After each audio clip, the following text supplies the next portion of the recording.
Hello students, welcome to my YouTube channel. So today we are going to learn class 10th Max 1 chapter number 3 arithmetic progression. So what is arithmetic progression? An arithmetic progression is the sequence in which difference between two consecutive terms is constant. Arithmetic progression एक sequence है जहाँ पे जो consecutive numbers हैं उनके बीच का जो difference है वो कांस्टेंट होना चाहिए, जो गैप है वो कांस्टेंट होना चाहिए। अरिथमेटिक प्रोग्रेशन में जो भी नंबर्स होते हैं हम उनको टर्म्स बोलते हैं, like T1, T2, T3, T4। And arithmetic progression में जैसे हमने यहाँ पे बात की difference, so what is common difference?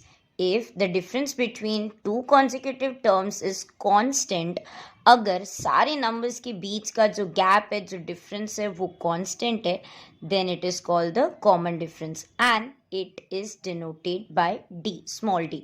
Common difference can be negative, positive or zero.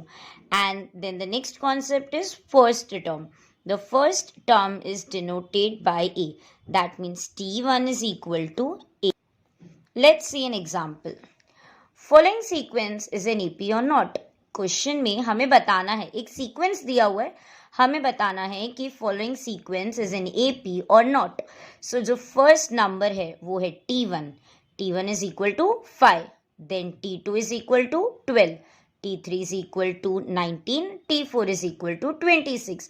तो हमें देखना है कि ये जो सीक्वेंस है ये एपी है कि नहीं। तो कैसे फाइंड करेंगे? इनके बीच का डिफरेंस चेक करेंगे।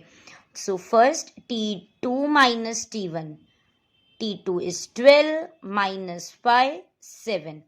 Then next is T3 minus T2. 19 minus 12, again 7. Then T4 minus T3. 26 minus 19, 7. So तीनों का जो डिफरेंस है वो 7 आया, कांस्टेंट आया। In this sequence, difference between two consecutive terms is constant. Therefore, the given sequence is an AP. Thank you for watching.